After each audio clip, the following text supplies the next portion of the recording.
हम लोग रेडी करते हैं सैलोज थर्ड थ्योरम बिना देर की। ठीक है, cellos third theorem, cellos third theorem. ठीक है, अब इसमें लिखिए इसका स्टेटमेंट सैलोज थर्ड थ्योरम का। The number of shallow p subgroup, the number of shallow p subgroup of a finite group capital G, the number of shallow p subgroup of a finite group capital G, of a finite group capital G is of the form 1 plus kp, is of the form 1 plus kp small k small p। ठीक है, for some non-negative integer,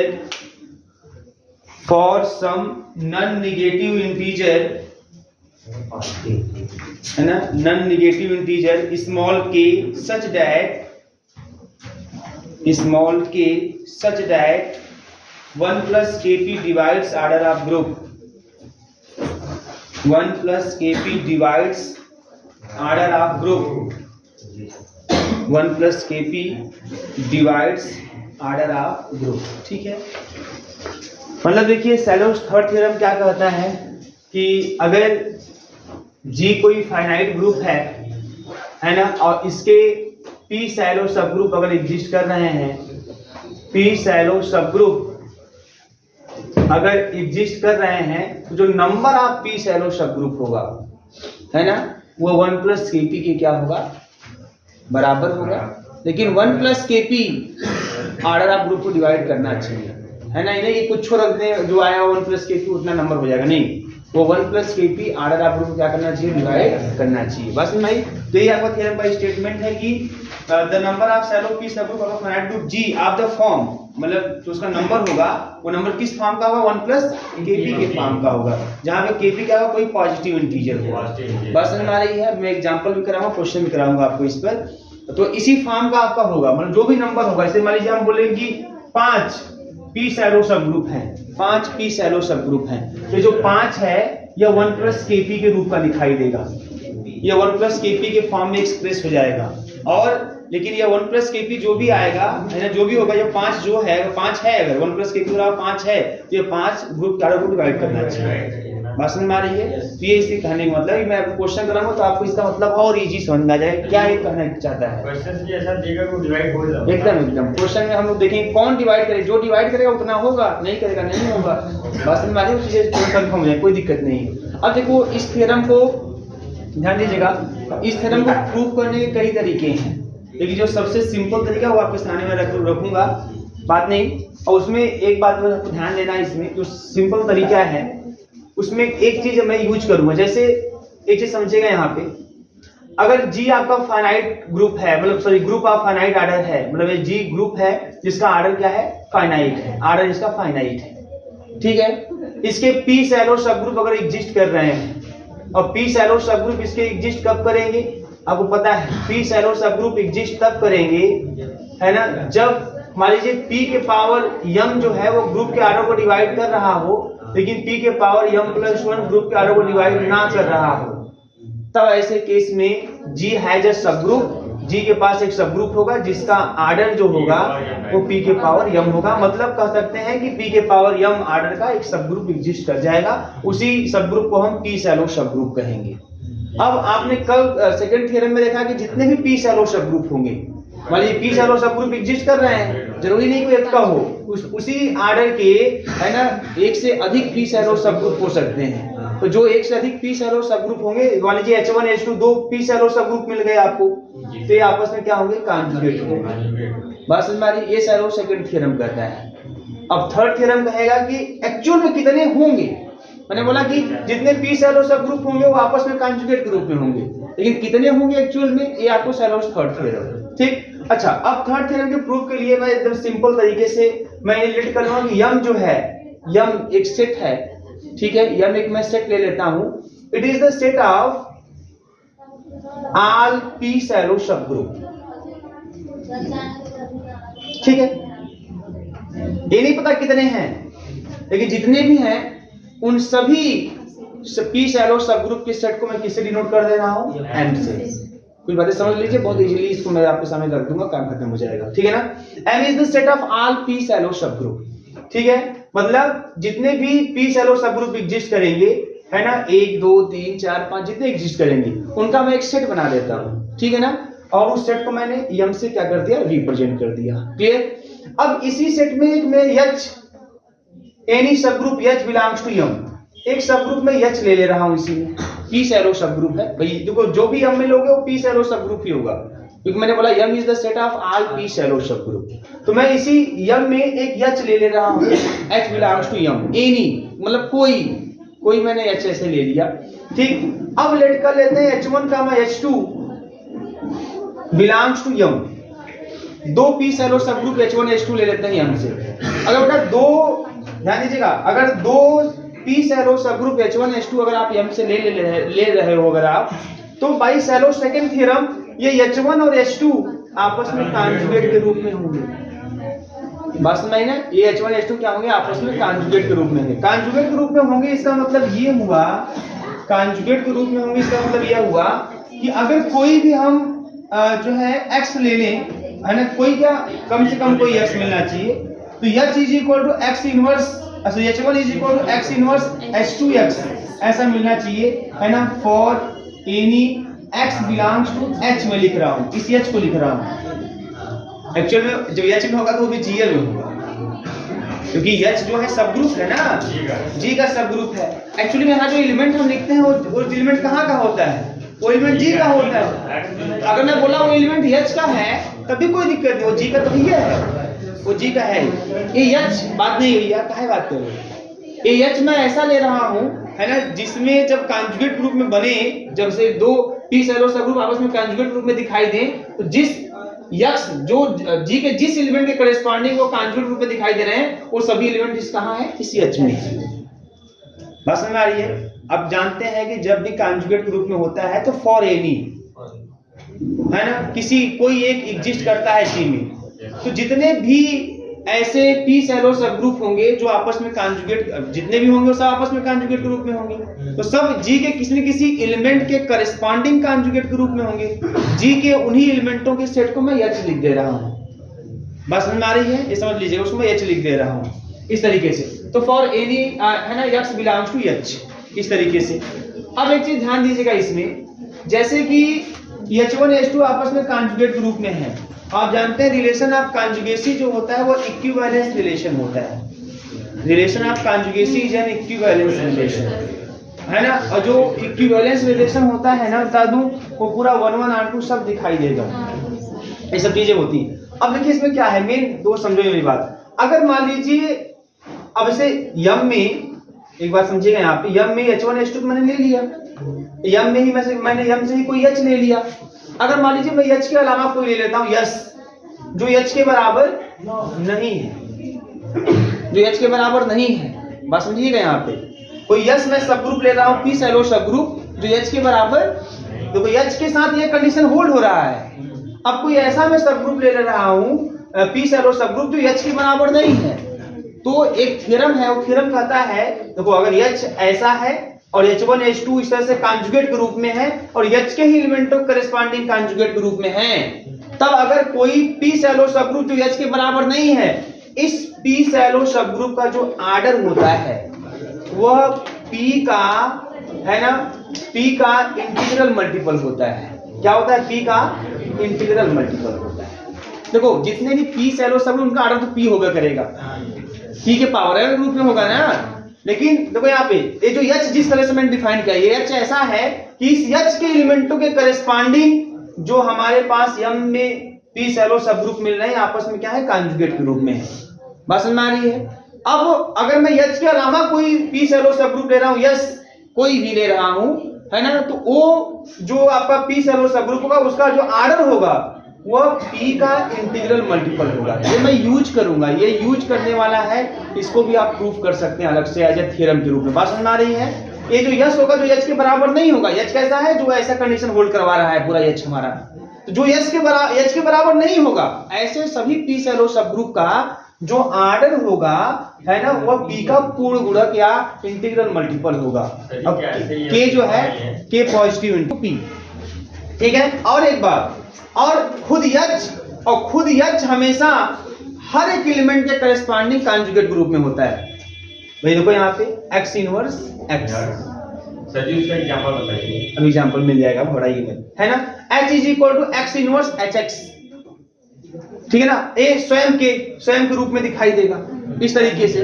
तो जो total जो number मिलने वाला एक यहाँ से मिलेगा, भाई स्वयं का होता है एक का होगा, एक ही मिलेगा आपको, एक यहाँ से मिलने वाला है और यहाँ से kp मिलेगा और kp प्लस 1 हो जाएगा टोटल नंबर जो पी सेलो सब ग्रुप हो जाएंगे यहाँ से, है ना। जो इस तरह कंडीशन होल्ड करते दिखाएंगे वो कितना जाएंगे kp प्लस 1 हो जाएंगे। इसी का इस्तेमाल हम करेंगे और उसके बाद बस एक दो स्टेप काम खत्म। तो इसको लिखिए, मैं स्टेटमेंट है, स्टेटमेंट के थ्रू करवा रहा हूँ। अगर आपको लगेगा कि नहीं एक कठिन लगेगा तो अभी इसके बाद भी दो मेथड और है मेरे पास, 3 तरीकों से इसको सॉल्व किया जा सकता है। 3 प्रूफ है, 3 तरह से प्रूफ किया जा सकता है। लेकिन पहला प्रूफ थोड़ा थ्योरेटिकल टाइप में है, अगर 1-2 लाइन दिमाग में बैठा लेंगे तो इस प्रूफ इस तरीके से आप आसानी से प्रूफ कर देंगे। और 2 आपका है ना वो कैलकुलेशन टाइप में है, लेकिन थोड़ा सा लंबा पड़ेगा कैलकुलेशन। बात समझ में, इसका दुगना लगभग फर्स्ट थ्योरम की तरह हो जाएगा इसका कैलकुलेशन, ठीक है ना। तो पहले इसको देख लीजिए, अगर आपको लगता है कि नहीं ये आप नहीं पहुंचा पा रहे हैं तो फिर है ना, हाँ भाई यही जरूरी है ना, समझ में आना चाहिए। भले वो मैंने बोला ना आपसे जो चीजें समझ में आती हैं तो 5 पेज का ही क्यों ना हो, ना समझ में आए वो 1 का पेज का क्यों ना हो, भारी पड़ जाता है, ठीक है। तो वही बात लिखिए इसमें, let capital M theoretical type में है, let capital M be the set of capital M be the set of all shallow p subgroup, all shallow p subgroup of capital G, all shallow p subgroup of capital G and capital H belongs to M, and capital H belongs to M be any fixed element, be any fixed element, ठीक है। देखिए if h1 comma h2 belongs to m, if h1 comma h2 belongs to m, देखो m में जो भी लोगों क्या होगा वो p shallow subgroup, क्योंकि आपने ऊपर लिखा है कि m is the set of है ना all p shallow subgroup, तो h1 h2 जो ले रहे हैं वो p shallow subgroup, ठीक है। तो लिखिए if h1 comma h2 belongs to m then h1 is conjugate to h2, है ना, क्योंकि शैलो सेकंड थ्योरम कहता है कि जितने p शैलो सब ग्रुप होंगे वो आपस में क्या होंगे, कॉन्जुगेट होंगे। बात समझ आ रही है ना, क्योंकि h1 h2 कहां से लिया आपने, m से। m क्या है, it is the set of all p shallow सब ग्रुप, मतलब m में सभी p शैलो सब ग्रुप आते हैं। अब कितने उसको पता करना है आपको, वो नहीं पता है कि जितने भी है सब m में है। तो m से अगर कोई भी आप सब ग्रुप लोगे, कोई भी एलिमेंट लोगे, वो एलिमेंट p शैलो सब ग्रुप होगा। और सेकंड थ्योरम कहता है जितने भी p शैलो सब ग्रुप होंगे सब आपस में क्या होंगे, कॉन्जुगेट होंगे। ठीक है, आगे लिखिएगा व्हिच इंप्लाइज देयर एग्जिस्ट, आगे लिखिएगा which implies there exist small x belongs to, यही भाई स्मॉल x बिलोंग्स टू, ऐसे लिखिए small x belongs to capital H, यही चीज जो लिखा हूं, small x belongs to capital H such that है ना h1 is equal to x inverse h2x। अगर ऐसा है तो कोई ना कोई एलिमेंट G का, मैंने H पे दिखा दिया, H भी G का ही कोई एलिमेंट होगा, G का ही सब ग्रुप है ना। तो X belongs to H such that H1 is equal to X inverse H2X। आगे लिखिएगा बेटा इसमें, देखिए this relation is an equivalence relation, इसमें कोई समझता किसी को नहीं। This relation is an equivalence relation, is an equivalence relation by second Sylow's theorem, by second Shallow's theorem, if capital S is any shallow p subgroup of G, if capital S is any p shallow subgroup of G, capital S is any p shallow subgroup of G such that S is not equal H, capital S is any P shallow subgroup of G such that capital S is not equal H, हो गया। then the number of, यही line याद रखनी है आपको, बस यही line, आप कुछ नहीं याद रखना है। then the number of conjugates of capital S, then the number of conjugates of capital S in capital H is a multiple of, then the number of conjugates of capital S in capital H is a multiple of, है integral multiple ही, समझे, is a multiple of small p, is a multiple of small p, and the number of conjugate of capital H, and the number of conjugate of capital H in capital H is 1, H का H में conjugate is 1, conjugate of capital H in capital H is 1, because H is equal to x inverse Hx, ठीक है। for all x belongs to G, कोई भी x ले लीजिए, for every x belongs to G, self conjugate, ठीक है। तो इसकी संख्या 1, बात समझ आ रही है। hence there are 1 plus kp elements in, hence there are 1 plus kp elements in, 1 plus kp elements in capital M। बात समझ आ रही है। अब सुनिए, बस क्या इसमें कहा है, कुछ नहीं कहा, एक बार फिर से पढ़िए, देखिए क्या है, कुछ एकदम इजी है। कह कि यम क्या है, यम में सभी पी सैलो सब ग्रुप आ रहे हैं, हम जानते, और H कोई यम का एलिमेंट है, मतलब H भी कोई पी सैलो सब ग्रुप है। हमें जानते हैं कि अगर कोई भी पी सैलो सब ग्रुप, अगर आप 2 3 4 जितने भी हो रहे हैं, अगर उनको आप लीजिए तो सैलो सेकंड थ्योरम कहता है कि उनकी जो उनको जो होंगे वो आपस में कॉन्जुगेट ग्रुप में होंगे। रिलेशन ऑफ कॉन्जुगेसी इक्विवेलेंस रिलेशन हम जानते हैं। अगर हम कोई दूसरा यस ले लें, यच के अलावा हम कोई दूसरा यस ले लें, वो भी पी सैलो सब ग्रुप है ना, जो H1 H2 सबके कॉन्जुगेट ग्रुप में दिखाई देगा, तो उसकी जो संख्या होगी H के अलावा जितने यस आपके पी सैलो सब ग्रुप होंगे, उनकी जो संख्या होगी वो संख्या पी के मल्टीपल के रूप में दिखाई देगी। वो संख्या जो, और खुद H के कॉन्जुगेट ग्रुप में केवल एक ही होगा, उसकी संख्या 1 होगी, मतलब H खुद कॉन्जुगेट ग्रुप में 1 हो जाएगा, और वो H के अलावा जितने भी आपके पी सैलो सब ग्रुप होंगे, उनकी जो संख्या होगी वह k टाइम्स p होगा, ये कह रहा है। तो टोटल जो संख्या हो जाएगी H की संख्या 1, H के अलावा पूरी संख्या kp, तो कुल संख्या कितनी हो जाएगी 1 प्लस kp, यही इसमें करा है, कुछ नहीं। अब देखो यहाँ पे तो 1 प्लस, इसका मतलब जो आर्डर ऑफ, एक चीज और है यहाँ बेटा, order of m is equal to, क्या लिखे लिखे हैं ना आप लोग, हाँ ठीक है। Hence there are 1 plus kp elements in capital F, order of m is equal to index of, अब समझिए इसको, देखिए मैं लिख रहा हूं, index of NaH in G। अभी NaH क्या है ना, इंडेक्स आप जानते हैं, जब index G/H, G modulo H है ना, नंबर ऑफ डिस्टिंक्ट लेफ्ट और राइट कोसेट को हम इंडेक्स बोलते हैं।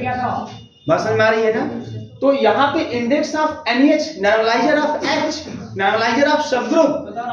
एक्चुअली में समझो मेरी बात, एक चीज को ध्यान समझिएगा आप लोग, कि अगर आपने लिखा है H is equal to H inverse Hx, अगर आपने लिखा है, इसको उधर अगर हम भेज दें, और इसको लिखा है आपने for every x belongs to G, क्या लिखा है आपने, for every x belongs to G, अगर बेटा इसको उधर हम भेज दें तो मिलेगा x H is equal to Hx। अब किसी भी सब ग्रुप के नॉर्मलाइजर में कौन, इस सब ग्रुप का नॉर्मलाइजर है ना, तो सब ग्रुप नॉर्मलाइजर कौन, G के वे सभी एलिमेंट जो H के साथ कम्यूट करें। किसी एलिमेंट का नॉर्मलाइजर कौन, G के वे एलिमेंट जो A के साथ कम्यूट करें। और किसी सब ग्रुप का नॉर्मलाइजर कौन है ना, G के वे एलिमेंट जो इस H के साथ कम्यूट करे। जिसका भी नॉर्मलाइजर होगा। अगर H का नॉर्मलाइजर की बात हो रही है तो H के साथ G के सभी एलिमेंट H के साथ कम्यूट करने चाहिए, और अगर एलिमेंट के नॉर्मलाइजर की बात हो रही है तो G के वे सभी एलिमेंट जो A के साथ कम्यूट करेंगे। बात समझ आ रही है ना? तो यहाँ पे अच्छा, अब ये नॉर्मलाइजर है, और आप जानते हो जो नॉर्मलाइजर होता है, चाहे नॉर्मलाइजर ऑफ सब ग्रुप हो चाहे नॉर्मलाइजर ऑफ एन एलिमेंट हो, that always is a subgroup of group G। Normaliser हमेशा ग्रुप G का क्या होता है? सब ग्रुप होता है। नॉर्मल जरूरी नहीं है, आपको मैंने उसने एग्जांपल करवाया था। नॉर्मलाइजर किसी एलिमेंट का किसी सब ग्रुप का जो है, जरूरी नहीं कि नॉर्मल सब ग्रुप हो, लेकिन सब ग्रुप होता है फिक्स है। और सेंटर जो होता है सेंटर सब ग्रुप भी होता है, नॉर्मल सब ग्रुप भी होता है। बात समझ आ रही है? तो ये आपका क्या है? ये सब ग्रुप हो गया। ये क्या हो गया? सब ग्रुप। अब ये सब ग्रुप हो गया। अब G के एलिमेंट लीजिए, अब इसके साथ क्या कराइए? कम्यूट कराइए। ऐसे कम्यूट कराइए, इससे मल्टीप्लाई करिए। आप जब मल्टीप्लाई करोगे तो आपको क्या मिलेगा? आपको कोशेंट मिलेंगे। भाई सब ग्रुप कैसे होता है? कोशेंट कैसे बनते हैं? G होता है, H होता है। G के एलिमेंट लेके आप A into H करिए या H into A करिए, इसको बोलता है लेफ्ट कोशेंट, इसको बोलता है राइट कोशेंट। तो G में जितने एलिमेंट होंगे उन सभी एलिमेंट को S से मल्टीप्लाई करते जाओ, आपको लेफ्ट राइट कोशेंट बनते चले जाएंगे। और जो सभी एलिमेंट जो आपको मिलते जाएंगे AH और HA करके, याद रखिएगा यहाँ पे लेफ्ट और राइट कोशेंट ऑलवेज इक्वल होते हैं, है ना? तो जो आपको सभी मिल जाएंगे, G में जितने एलिमेंट रहेंगे उतने लेफ्ट या राइट कोशेंट मिल जाएंगे। उसमें से आप जानते हैं कोई भी दो आप लेफ्ट या राइट कोशेंट उठाइए, that coset are either disjoint और आइडेंटिकल। क्या होंगे? या तो डिसजॉइंट होंगे या तो क्या होंगे? आइडेंटिकल होंगे। और जितने डिसजॉइंट वाले होते हैं, अर्थात डिस्टिंक्ट, जितने डिस्टिंक्ट लेफ्ट या राइट कोशेंट होते हैं, है ना, उस डिस्टिंक्ट लेफ्ट या राइट कोशेंटों की संख्या को ही इंडेक्स कहते हैं। इंडेक्स है ना, समझ में आ रही बात? जैसे G 1 - 1 I - I, H क्या 1 - 1, तो कितने कोशेंट बनेंगे? 4 ठो, क्योंकि G में 4 एलिमेंट है। 4 ठो मैंने इसका एग्जांपल मैं कई बार दे चुका हूँ, 50 के ऊपर चल रहा है इसमें, है ना? 4 की संख्या 4 कोशेंट बन जाएंगे। उसमें डिस्टिंक्ट कितने होते हैं? 2। वही क्या होता है? इंडेक्स। उसी को इंडेक्स बोलते हैं। नंबर ऑफ डिस्टिंक्ट लेफ्ट या right quotient is called index of subgroup in group G। Index of subgroup in group G। बस समझ में आ रही है? ये चीज है। तो यहाँ पे एक्चुअल में देखो ध्यान से, मैं कहां पे लिख रहा हूं? इंडेक्स ऑफ, मतलब जो यम में जो सभी एलिमेंट होंगे, यम की बात करता हूं यहाँ पे, है ना? तो index of NH in capital G, ठीक है? अब देखो ध्यान से यहाँ पे ओ यम। अब ये जो ऑर्डर ऑफ यम है कितना आएगा? अभी आपने देखा ऊपर लिखा हुआ है कि यम में जो कुल एलिमेंट होंगे 1 + kp होगा। कितना होगा? 1 + kp। तो ये 1 + kp, ये तो लिखा है आपने ऊपर कि हमें कुल एलिमेंट कितने होंगे? 1 + kp। kp कौन? जो H के अलावा वाले हैं वो आपका k × p, और खुद H वाला एक गिनती करेंगे तो टोटल यहाँ पे कितने एलिमेंट होंगे? 1 + kp। और इंडेक्स ऑफ, इसको आगे लिखेंगे इंडेक्स ऑफ NH एक सब ग्रुप ही है G का, इन G, इस तरीके से। और हम अच्छी तरीके से जानते हैं कि जो इंडेक्स होता है किसी भी सब ग्रुप का, वो ग्रुप के ऑर्डर को डिवाइड करता है। जैसे 2 आया ना, उसमें 2 डिस्टिंक्ट 2 ग्रुप का ऑर्डर 4 में डिवाइड करता है। Index always divides the order of group. किसी भी सब ग्रुप का जो इंडेक्स होता है ग्रुप G में, वो हमेशा ग्रुप के ऑर्डर को डिवाइड करता है। तो सिंस वी नो दैट, आप ये जानते हो, we know that index of a subgroup always divides the order of group। समझ में आ रही है?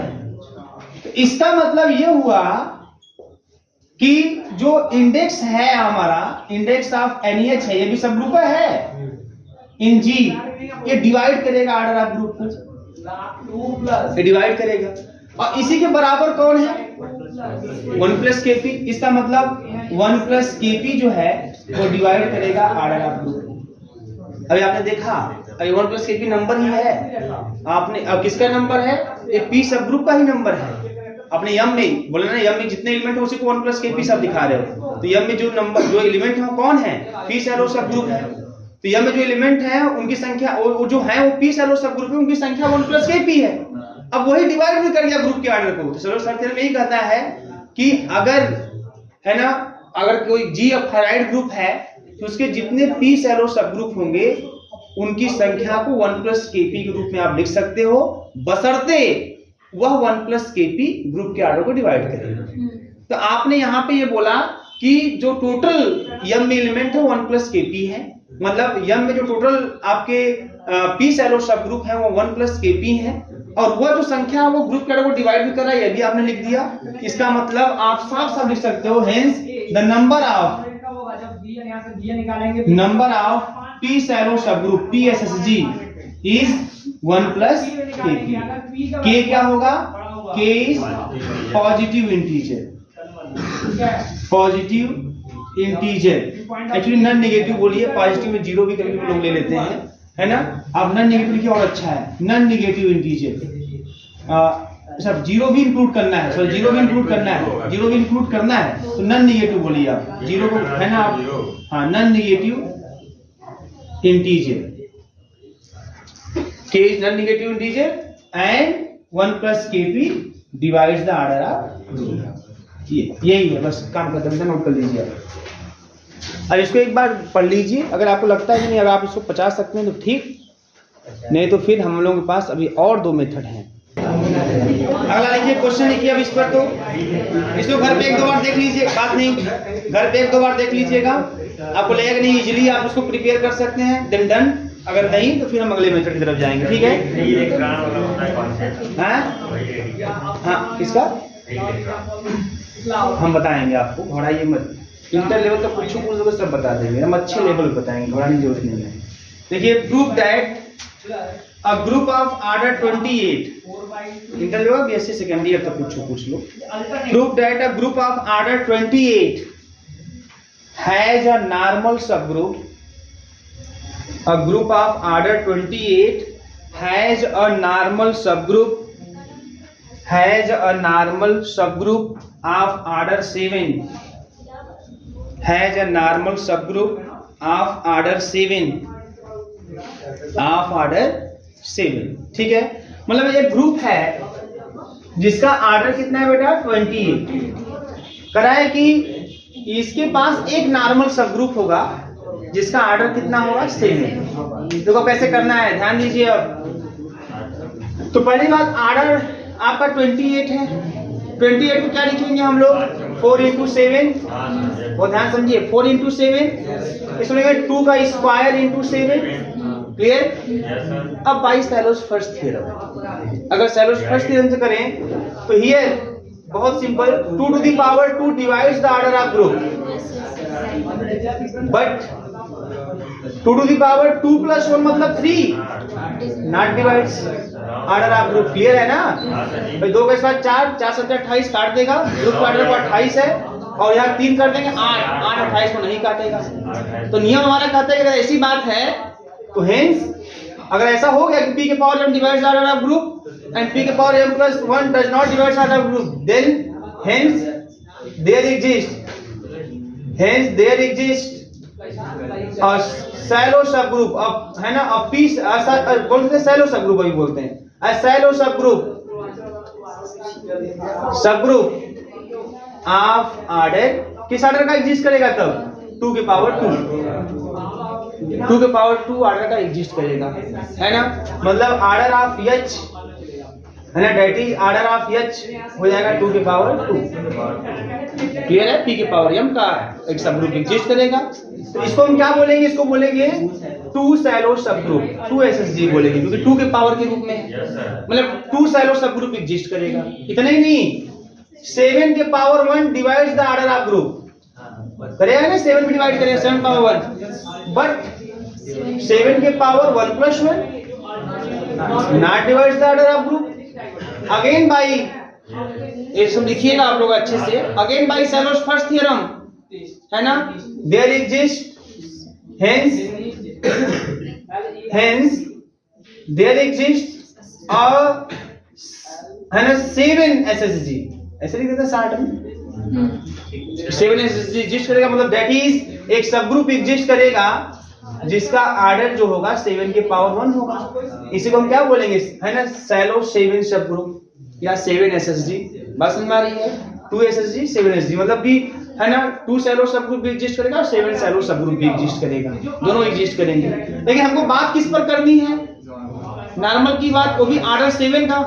तो ऑर्डर 7 का सब ग्रुप एग्जिस्ट तो कर रहा है ना भाई, देखो ऑर्डर आप k इक्वल टू 7, तो ऑर्डर 7 का सब ग्रुप एग्जिस्ट कर रहा है, बट कितनी संख्या में ये हमें नहीं पता है। बात समझ में आ रही है? अब आते हैं, ठीक है, बाई शैलोस थर्ड थ्योरम, तो उसको निकाले थे कितनी संख्या में, बाई शैलोस थर्ड थ्योरम है ना, थर्ड थ्योरम, सेकंड में खाली कॉन्जुगेट की बात होती है, ठीक है। तो 1 प्लस kp, आप जानते हैं divides the order of group, तो फॉर 7 SSG, आप 7 SSG पता करना चाहते हैं कितने 7 SSG होंगे, कितने शैलो 7 सब ग्रुप होंगे, तो इसके लिए 1 प्लस है ना 7k, p की वैल्यू 7, ये डिवाइड करेगा ऑर्डर ऑफ ग्रुप को, ठीक है ना। अब कितने होंगे तो कैसे पता चलेगा, 7k, ऑर्डर ऑफ ग्रुप कितना है 28, बात समझ आ रही है। तो 1 प्लस 7 के 28 को डिवाइड करें, 1 प्लस 7 के 28 को डिवाइड करें, इसका मतलब कि 1 प्लस 7 के होना चाहिए किसके बराबर, या तो 1 के बराबर है ना, या 4 के बराबर, तब ना काटेगा इसको, या 7 के बराबर तब ना काटेगा, या 28 के बराबर, 14 भी है, या 7 का लिख देता हूं, या 1 होगा, 4 होगा, 2 भी होगा, 2 भी होगा, 4 भी होगा, 7 भी होगा, 14 भी होगा, 28 भी होगा कि नहीं होगा, बोलिएगा, कंफर्म समझ आ रही है ना। 1 प्लस 7 के 28 को डिवाइड करेगा, तो 1 प्लस 7 के क्या हो सकता है, या तो 1 होगा, या तो 2 होगा, या तो 4 होगा, या तो 7 होगा, या तो 14 होगा, तो क्या होगा 28 होगा। लेकिन वो जो ये जो डिवाइड करे उसमें k का वैल्यू नॉन नेगेटिव इंटीजर होना चाहिए। तो बताइए आप लोग कि क्या इसमें k का कोई ऐसा वैल्यू एग्जिस्ट करेगा, या ऐसा वैल्यू है जिसको मैं रख दूं और आपका 1 आ जाए, 0। तो for k is equal to 0, 1 plus 7k divides 28, clear. अब बताओ 2 आ जाए, ऐसा k का कोई वैल्यू है नहीं, इसका मतलब कि 2 संख्या नहीं होगी। क्या k का कोई ऐसा वैल्यू रख दे जिसमें 4 आ जाए, पॉजिटिव, नेगेटिव नहीं, पॉजिटिव है ना, नहीं आएगा। क्या ऐसा कोई k का वैल्यू मिल जाएगा आपको जिसको इसमें रखे तो वो नंबर आपका 7 आ जाए, या 14 आ जाए, या 28 आ जाए, ऐसा हो सकता है क्या? आप k का वैल्यू कुछ भी रख दो, है ना, आपका 2, 4 कुछ भी, मतलब क्या जो नियम है नॉन नेगेटिव इंटीजर, तो कोई नॉन नेगेटिव इंटीजर रख दो, ना तो 2 आएगा, ना तो 4 आएगा, ना तो 7 आएगा, ना तो 14 आएगा, 28 आएगा, आएगा 1, वो भी फॉर k इक्वल टू 0 आ जाएगा। इसका मतलब समझ रहे, इसका मतलब hence number of 7 SSG is 1, केवल एक का होगा जो डिवाइड करे भैया। देखो संख्या कितनी होगी, जो भी संख्या होगी वो इसके फॉर्म में होनी चाहिए, तो इसके फॉर्म में केवल 1 है, केवल 1 को 1 प्लस 7 के लिख सकते हो, वो भी फॉर k इक्वल टू 0।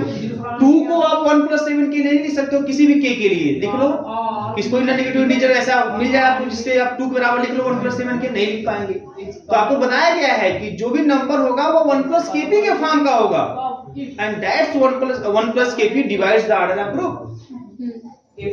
तो खाली आपको मिलेगा 1, केवल 1 को ही आप 1 प्लस 7k के फॉर्म में लिख सकते हो, for k equal to 0, for k equal to 0, केवल 1 को ही आप है ना 1 प्लस 7p के फॉर्म में लिख सकते हो, फॉर k इक्वल टू 0, और किसी भी नंबर को आप 1 प्लस 7k के फॉर्म में नहीं लिख सकते, for any non negative, for है ना, for any non negative value of k। बात समझ में आ रही है?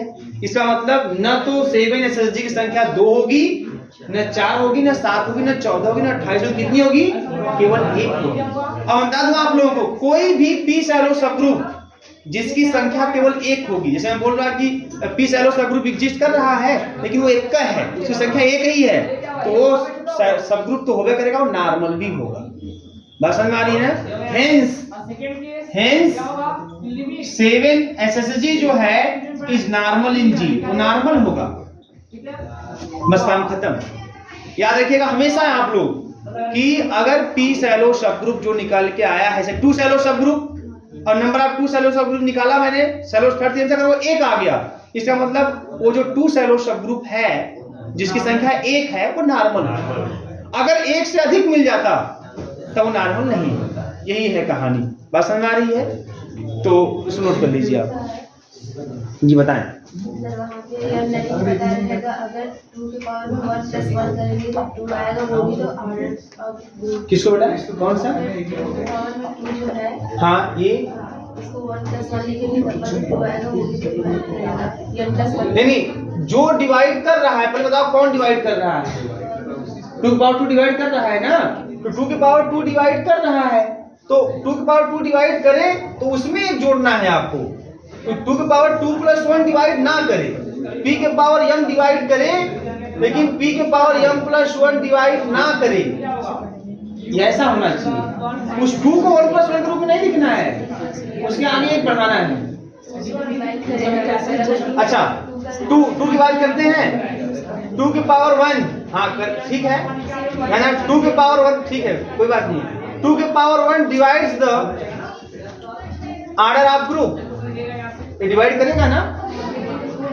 2 के power 1 divides the order of group, और 2 के पावर 1 + 1 मतलब 2, ये भी डिवाइड करेगा, ये भी डिवाइड करेगा ना?